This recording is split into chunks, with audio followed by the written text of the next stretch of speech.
दोस्तों नमस्कार। उम्मीद करते हैं आप जहाँ होंगे स्वस्थ होंगे, सुंदर होंगे।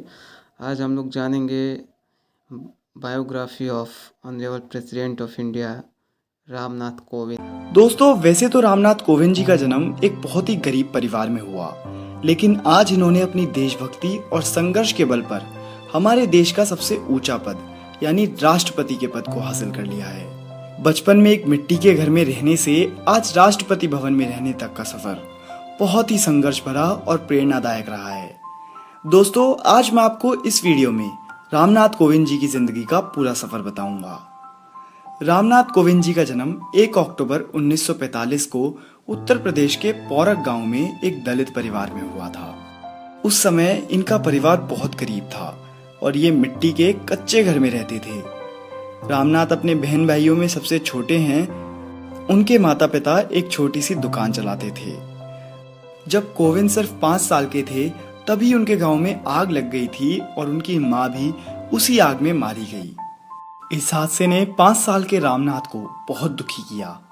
कुछ समय बाद उन्होंने अपनी स्कूल में पढ़ाई शुरू करी। हर रोज 8 किलोमीटर चलकर ये स्कूल पहुंचते थे। इनके परिवार की आर्थिक स्थिति इस हद तक बिगड़ गई थी कि इन्हें स्कूल फीस के 6 आने जुटाने में भी खासा मुश्किलों का सामना करना पड़ता था। इतनी मुश्किलों के बाद भी इन्होंने अपनी स्कूलिंग पूरी करी और हायर स्टडीज करने का फैसला करा। इन्होंने फिर डीएवी कॉलेज में दाखिला ले लिया और यहाँ से इन्होंने बीकॉम और एलएलबी करी। लॉ में ग्रेजुएशन करने के बाद ये दिल्ली चले गए और सिविल सर्विस की तैयारी करने लगे। जब 2 अटेम्प्ट्स में भी ये इसे क्लियर नहीं कर पाए तो हार ना मानते हुए इन्होंने तीसरी बार फिर कोशिश करी और इस बार एग्जाम क्लियर कर दिया। इसी संदर्भ में एक कवि ने क्या खूब लिखा है कि हार मानो नहीं तो कोशिश बेकार नहीं होती, कोशिश करने वालों की कभी हार नहीं होती। इन्होंने फिर इसको भी छोड़ दिया और लॉ प्रैक्टिस करने का फैसला करा।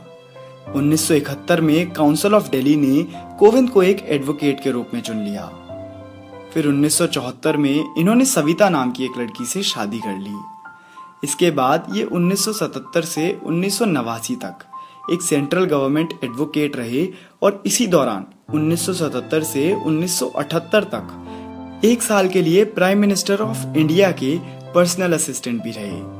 1991 में इन्होंने बीजेपी ज्वाइन की और ये 1998 से 2002 तक बीजेपी दलित मोर्चा और ऑल इंडिया कोली समाज के प्रेसिडेंट रहे।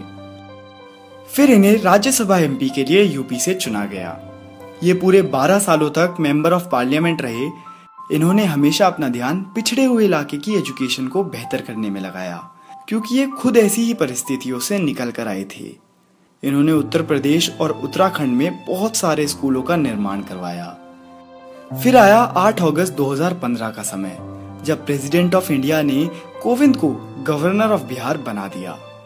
और जब इसके 2 सालों के बाद 2017 में 14 प्रेसिडेंट ऑफ इंडिया के नॉमिनेशन चल रहे थे, तब इन्होंने अपनी गवर्नर ऑफ बिहार की पोस्ट रिजाइन कर दी और प्रेसिडेंट के नॉमिनेशन के लिए आगे आई। रामनाथ कोविंद जी इन चुनावों को 65.65% वोटों से जीत गए और ये हमारे देश के दूसरे दलित राष्ट्रपति बन गए। दोस्तों, मैं इस वीडियो को एक कविता के साथ खत्म करना चाहूंगा। भीड़ हमेशा उस रास्ते पर चलती है जो रास्ता आसान लगता है। इसका मतलब ये नहीं कि भीड़ हमेशा सही रास्ते पर चलती है। अपने रास्ते खुद चुनिए, क्योंकि आपको आपसे बेहतर और कोई नहीं जानता।